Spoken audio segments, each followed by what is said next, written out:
okay po yun. Kasi kasabi ko nga po kanina, di ba po si Princess ko, nakita ko lang din po siya sa social media. And nakaka-inspire po siya. Okay po yun, kasi yung mental health po natin nasi-secure. Pero po, kapag po ang nangyayari ay naiingit na po tayo, stop na po natin. Yan. Hindi po yun makakabuti para sa atin. Isa pa po, una po, yung worries, comparison, next, chasing the world. iPhone 14, iPhone 15. Ganon. Pati po pala yung headphones, meron pala yun. Pati yung earbuds, meron pa pala yung mga series. Hindi ko na alam yun eh. Hindi ko na na-chase. Hindi ko na nakita. Ayan. Ganun pala yun. Big house. Sports car. Ayan. Di ba po? Sa pagkain. Kailangan ko makakain dito sa Eat All You Can restaurant na to. Ayan. Kailangan mo yung maipost ako.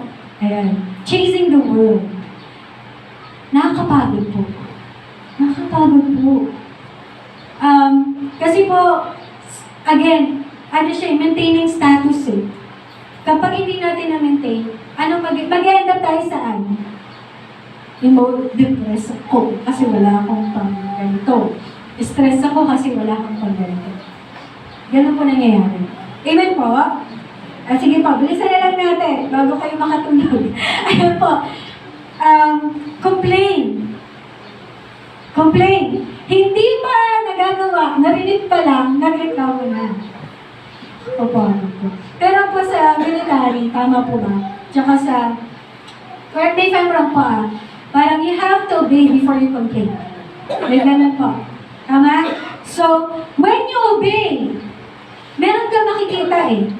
May makikita ka na parang kakaiba na, ay okay naman pala, bakit ba pinagod ko pa yung sarili ko magreklamo? Eh, okay naman pala.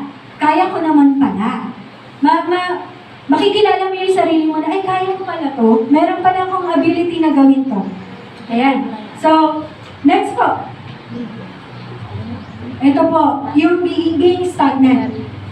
Yung being stagnant. Okay po. And, sinabi ko na po yun kanina, yung hindi na po tayo, tumigil na po tayo i-improve yung sarili natin. Pero alam niyo po, yung ating pong utak, limitless po yan. Kaya po niyan mag-imagine. Amen po? Kaya nga po niyan mag-imagine na lumilipad ka na eh. Tama po? Pero po, yung ating pong physical, yun po ay limited.